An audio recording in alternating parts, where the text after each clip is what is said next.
So hello everyone, welcome to Gridhar pharma. आज का हमारा टॉपिक है मेडिसिनल केमिस्ट्री फर्स्ट BP402T में हम देखने वाले हैं drug metabolism principle phase 1 and phase 2 में कौन कौन सी रिएक्शंस होती हैं बेसिकली, और इसको फैक्टर कौन से फैक्टर अफेक्ट करते हैं।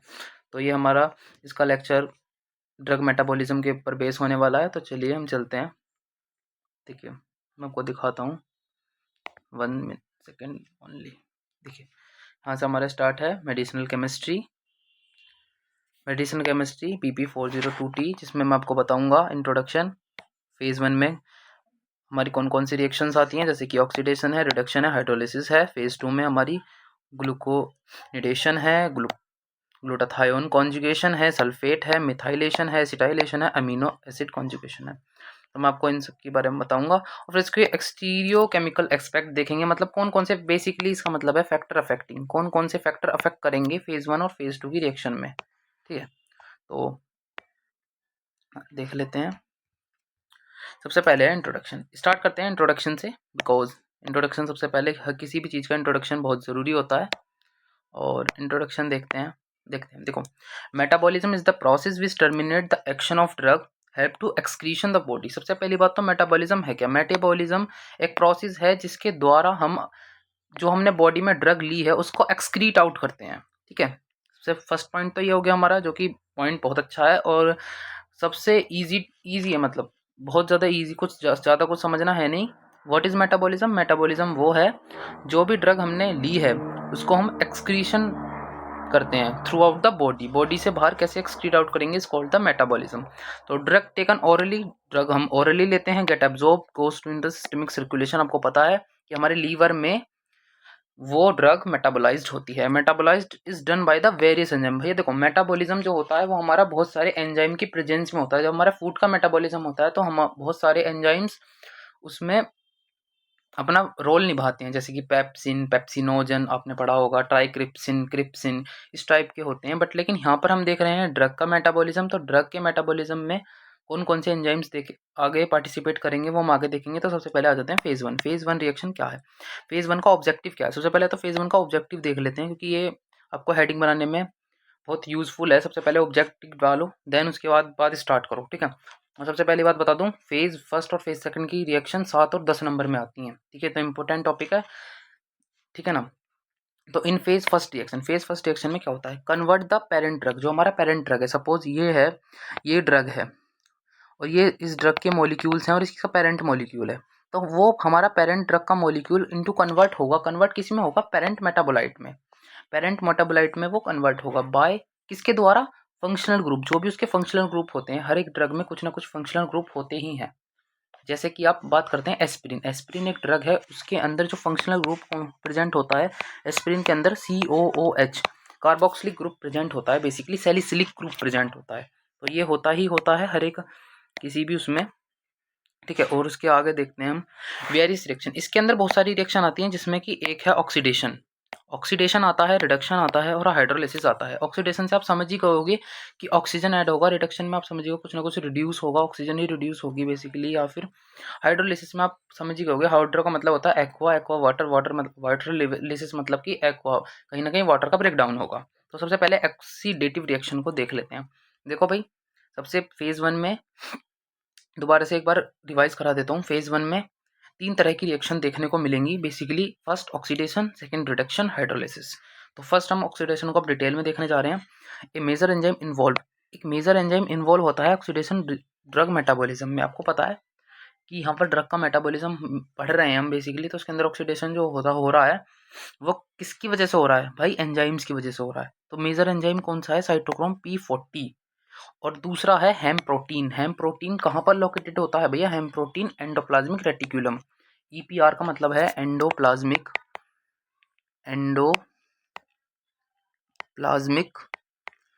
रेटिक्यूलम। ठीक है, अब ध्यान रखना, EPR जो है वो एंडोप्लाज्मिक रेटिकुलम है। NADPH help to transfer of electron. NADPH जो है वो हमारे को हेल्प करता है किसकी में हेल्प करता है, ट्रांसफर ऑफ इलेक्ट्रॉन के ट्रांसफॉर्मेशन में ये हेल्प करता है, ठीक है।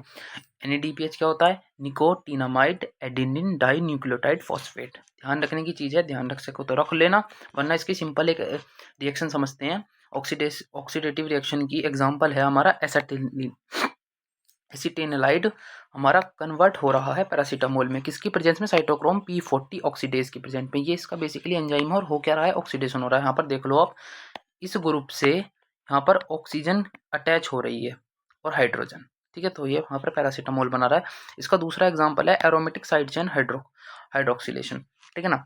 यहाँ पर कोई भी फर्दर एक कंपाउंड है, एरोमेटिक कंपाउंड है, उसमें ऑक्सीडेशन हो रहा है, तो यहाँ पर ग्रुप जुड़ रहा है जिसको हम इपॉक्साइड बोल रहे हैं, एंड देन ये आगे जाके फिर से एक अल्कोहलिक फिनोलिक ग्रुप क्रिएट कर रहा है। उसके बाद है an oxidation and sulphur oxidation. देखो भाई, अब फिलहाल मेडिसिनल केमिस्ट्री पढ़ रहे हो, ऑक्सीडेशन तो रिएक्शन केमिस्ट्री में भी कई तरह की होती है कि फिनोल प्लस फिनोल को अगर हम ऑक्सीडेशन करते हैं तो वो कीटोनिक ग्रुप देगा या कुछ और देगा, बट लेकिन यहाँ पर हम एस्पेक्ट ऑफ मेडिसिनल केमिस्ट्री पढ़ रहे हैं कि मेडिसिनल केमिस्ट्री के एस्पेक्ट में पढ़ रहे हैं, तो हमें यहाँ पर कुछ ना कुछ ड्रग्स यही एक्सपेक्ट में बात करनी पड़ेगी, ड्रग्स में ही ऑक्सीडेशन शो करना पड़ेगा। तो यहाँ पर सबसे पहला ड्रग है आपका डेप्सोन। डेप्सोन बहुत इजी स्ट्रक्चर है, NH2 साइड में, बीच में SO2, एक सल्फर ग्रुप जोड़ देना है दो बेंजीन रिंग के बीच में। बेसिकली NH2 और NH2 तो आपको अमीन ग्रुप तो याद रहेगा ही, बीच में आपको SO2 सल्फर ग्रुप जोड़ना है, ठीक है ना।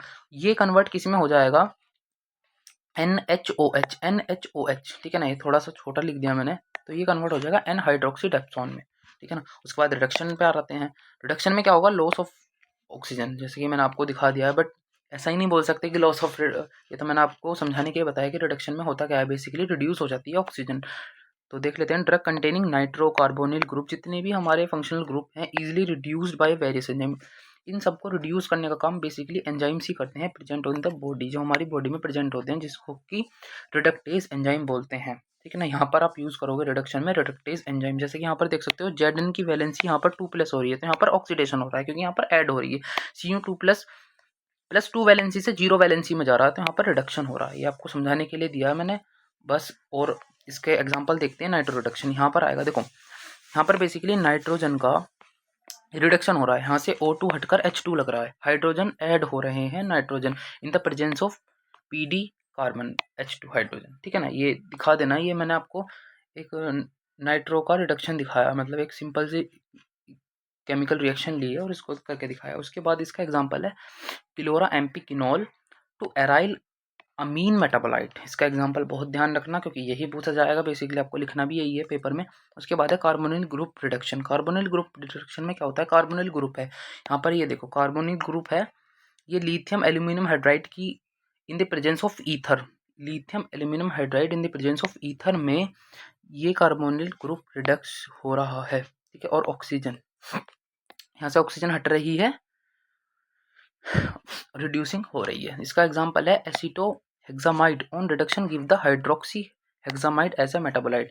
ऐसी सीधा सीधा मतलब ये है, एसीटो हेक्सामाइड रिड्यूस हो रहा है किसके अंदर, हाइड्रोक्सी हेक्सामाइड के अंदर। जैसे कि यहाँ पर रिड्यूस हो रहा था, जैसे कि आपको दिखाना चाहता हूँ, पर चला गया, डेप्सोन से एन हाइड्रोडेक्सोन बन रहा था, तो यहाँ पर भी ऐसे ही एसीटो हेक्सामाइड से आपका हाइड्रोक्सी हेक्सामाइड बन रहा है। मैंने इसकी रिएक्शन इसलिए नहीं दिखाई है क्योंकि याद ये फिर भी नहीं होने वाली, तो कोई फ़ायदा बनता नहीं है। हाइड्रोलिसिस का मतलब सीधा सीधा है, हाइड्रो मतलब वाटर या एक्वा, लाइसिस मतलब ब्रेक डाउन होना। तो हाइड्रोलिसिस सीधी सी बात है, hydrolysis is done by the various hydrolytic enzyme. बहुत सारे हाइड्रोलाइटिक एंजाइम की प्रेजेंस में ही ये कहाँ पर होता है, प्लाज्मा में और वेरियस टिश्यू में। हमारे जितने भी एडिपोज, एपिथेलियल, स्क्वेमस, जितने भी टिश्यू होते हैं उनके अंदर ये प्रेजेंट होता है। जैसे कि ए भी एक मॉलिक्यूल है, मैंने समझाने के लिए लिया है, और उसको हम H2 के साथ रिएक्ट करते हैं तो क्या बनेगा, A और एक H इधर पहुंच जाएंगे, प्रोडक्ट 1 बनाएंगे, B और OH हाइड्रोक्सिल ग्रुप एक बनकर अल्कोहल बनाएगा। ये अल्कोहल बनाने की एक विधि भी हो सकती है बेसिकली। तो इसका एग्जांपल क्या है, procaine get hydrolysed by the para amino benzoic acid as a metabolite. तो सबसे पहले आपको याद रखना है पैराअमीनो और प्रोकेन, और पैराअमीनो, प्रोकेन से पैराअमीनो बनना है बेसिकली, याद आपको ये रखना है। अमाइड ग्रुप लाइक, जैसे जो अमाइड ग्रुप होते हैं लाइक लिग्नोकेन। लिग्नोकेन क्या है, इन फ्यूचर आपको पता चलेगा। लिग्नोकेन एक जनरल एक एनेस्थीसिया है, ठीक है ना। Get hydrolysed in the liver, ये हाइड्रोलाइज्ड किसके अंदर होता है, लीवर के अंदर होता है बेसिकली, ठीक है ना। अब मैं समझा रहा हूँ फेज 2 रिएक्शन। फेज 2 रिएक्शन देखिए, फेज 2 रिएक्शन में phase 2 reaction help in converting the metabolite. देखो ऊपर भी वो हेल्प कर रही थी कन्वर्ट करने में, और ये नीचे भी हेल्प कर रही है, ठीक है ना। Functional group more polar water soluble product more active, मतलब ये फेज फर्स्ट से ज़्यादा एक्टिव है। ऊपर वाली भी एक्टिव थी पर ये मोर एक्टिव है, ठीक है ना। Phase 2 reaction also known as the conjugation reaction, भैया इनको कंजुगेशन रिएक्शन भी बोलते हैं, ठीक है ना। कंजुगेशन रिएक्शन में क्या क्या आता है, ग्लूटाथायोन कंजुगेशन आता है, सल्फेट कंजुगेशन आता है, मिथाइलेशन आता है, एसिटाइलेशन आता है, अमीनो एसिड कंजुगेशन आता है। बेसिकली ये 4-5 तरह की रिएक्शन इसके अंदर आती है। तो सबसे पहले हम पढ़ते हैं ग्लूटाथायोन कंजुगेशन। ग्लूटाथायोन क्या होता है, glutathione is the known as the mercapturic acid. ध्यान रखना, बहुत इंपॉर्टेंट चीज़ है भाई। अगर टीचर सबसे सबसे ज़्यादा आपको देखेगा ना तो वो ये इसी चीज़ पर फोकस करेगा कि हाँ बच्चे को कुछ तो नॉलेज है एटलीस्ट, इसीलिए मैंने यहाँ पर लिखा भी है कि glutathione is the known as mercapturic acid. तो अब ग्लूटाथायोन में क्या होगा, उनको पता है यहाँ पर भी metabolism of इथाक्राइनिक acid. इथाक्राइनिक acid plus glutathione मिलकर बनाएंगे ग्लूटाथायोन इथाक्राइनिक एसिड। इन सब के फॉर्मूले दिखा देता मैं आपको, पर होता कुछ नहीं, ना तो मुझसे याद होंगे ना आपसे याद होंगे, तो इसलिए सीधा सीधा एग्जांपल याद रखिए बस। अब यहाँ पे gluconic acid conjugation is called the gluconidation, ठीक है। अब ग्लूक्यूरोनिक प्रोसेस एंजाइम यूज, कौन सा एंजाइम यूज होता है भैया, सबसे ज़्यादा इंपॉर्टेंट अगर कुछ है ना यहाँ पर फिर से तो वो है ये एंजाइम याद रखना ही रखना है, ठीक है ना। इसमें क्या होता है, इसमें 4 हाइड्रोक्सी फिनाइटोइन, फिनाइटोइन जो है एक ड्रग है, वो उसको UDPGA यूडिडिन डाइफोस्फो अल्फा ग्लूकुरोनिक एसिड, अगर याद हो सके तो याद कर लेना, बहुत अच्छी बात है। ये कन्वर्ट करती है फिनाइटोइन ओ ग्लूकुरोनोइड में, ठीक है। ग्लूकुरोनोइड आर द नॉन टॉक्सिक, वैसे तो ग्लूकुरोनोइड नॉन टॉक्सिक होते हैं, हाईली पोलर होते हैं, easily excreted by the urine, bile और किडनी। यूरिन, बाइल और किडनी के थ्रू एक्सक्रीट आउट हमारी बॉडी से कर जाते हैं। मिथाइलेशन में कौन सा एंजाइम यूज होता है, मिथाइलेशन ट्रांसफरेज, आपने पढ़ा भी होगा, जिसमें भी ट्रांसफरेज आ जाते हैं, ये सब एंजाइम्स होते हैं। एग्जांपल क्या है, मिथाइलेशन आता है डोपामिन और नॉन एपिनेफ्रिन, ठीक है, ये इसके एग्जांपल्स हैं। अब पढ़ते हैं acetylation. What is acetylation, acetylation conjugation with the acetyl coenzyme A. Acetylation क्या है, एसिटाइल जैसा मैंने आपको बताया था फेज 2 की सारी रिएक्शन को कॉन्जुगेशन बोलते हैं, तो बेसिकली हम एसिटाइलेशन कॉन्जुगेशन भी बोल सकते हैं with the acetyl coenzyme A by using the enzyme. इसमें एंजाइम कौन सा यूज होता है, एन एसिटाइल ट्रांसफेरेज, ठीक है, ये इसका एंजाइम है, बहुत इंपॉर्टेंट है, याद रखना है। फर्दर मैं आपको बताना चाहता हूँ, एंजाइम प्रेजेंट इन लीवर, ये जो एंजाइम होता है वो कहाँ पर प्रेजेंट होता है भाई, आपसे कोई पूछ ले एंजाइमेटिक प्रोसेस या केमिकल रिएक्शन कहाँ पर हो रही है, तो ये liver, lung, spleen, gastric cell and RBC, red blood cells में भी प्रेजेंट होता है। एग्जांपल है इसका आइसोनियाजिड गेट एसिटाइलेटेड, क्योंकि हम एसिटाइलेशन पढ़ रहे हैं, तो ये एसिटाइलेटेड करती है किसमें, एसिटाइल आइसोनियाजिड में। आइसोनियाजिड के बारे में थोड़ा सा मैं आपको बताना चाहता हूँ। पहली बात तो ये कि आइसोनियाजिड जो है वो एंटी ट्यूब्यूलर ड्रग है। एंटी ट्यूब्यूलर, अब तो तुम ये कहोगे कि what is anti tubular, anti tubular मतलब एंटी ट्यूबरक्लोसिस ड्रग है बेसिकली। एंटी ट्यूबरक्लोसिस तो समझते हो ना, टीबी बोलते हैं ना, टीबी की, ये फर्स्ट लाइन की ड्रग है और सबसे बेस्ट ड्रग है। आइसोनियाजिड एंटी ट्यूबुलर ड्रग है, एंटी टीबी ड्रग है। आइसोनियाजिड पहले देखो, ये यही मैंने सेम टू सेम एक केमिकल की फॉर्म में, केमिकल सिंथेसिस की फॉर्म में दिखाने की कोशिश करिए। आइसोनियाजिड प्लस एसिटाइलेशन करोगे in the presence of enzyme. अब कौन सा एंजाइम है भाई, एंजाइम ये वाला है, इस एंजाइम को लगाना एन एसिटाइल ट्रांसफेरेज, तो ये आपको बना देगा एसिटाइल आइसोनियाजिड, ठीक है। फिफ्थ आते हैं, फिफ्थ है amino acid conjugation. Functional group undergoes the conjugated with amino like, जो अमीनो एसिड होते हैं ना, अमीनो एसिड में ग्लाइसिन आता है, ग्लूटामिक एसिड आता है। आपको पता ही है amino acid, essential amino acid, non essential amino acid, दो तरीके के होते हैं, जिसमें कि हमारा ग्लाइसिन, ग्लूटामिक एसिड, ये सब चीज़ें अमीनो एसिड के अंदर आती हैं। इसमें क्या है, इसका एग्जांपल है benzoic acid conjugate with the glycine to form hippuric acid, मतलब बेंजोइक एसिड और ग्लाइसिन जो कि एक अमीनो एसिड है वो मिलकर बनाएंगे हिप्यूरिक एसिड, इसका एग्जांपल है, बहुत इंपॉर्टेंट है। अब लास्ट में आ जाते हैं फर्दर, बहुत ज़्यादा इंपॉर्टेंट लास्ट है, ठीक है। सॉरी एक सेकेंड बस, ज़रा स्केच पेन ले लेता हूँ। अरे यार मेरे को ना वो चाहिए हाईलाइटर।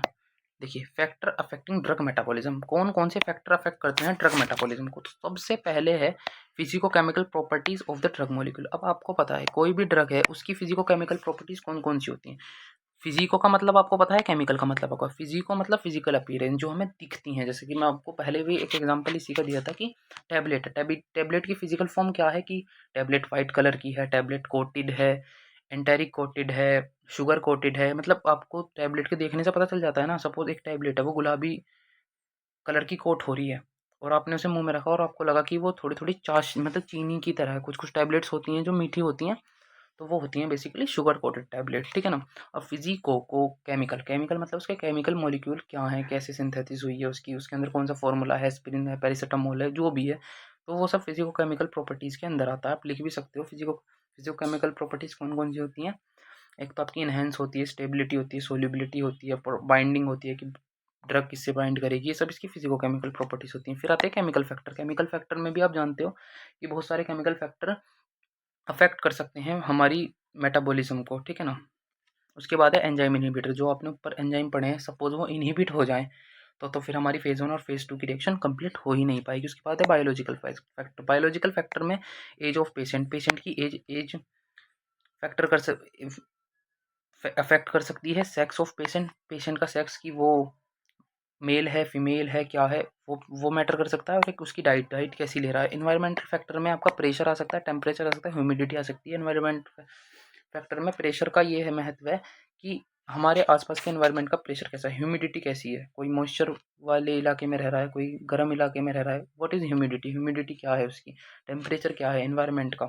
तो आई होप यही सब है इसमें। आई होप कि आपको समझ में आया होगा। थैंक यू सो मच, मिलते हैं नेक्स्ट वीडियो में।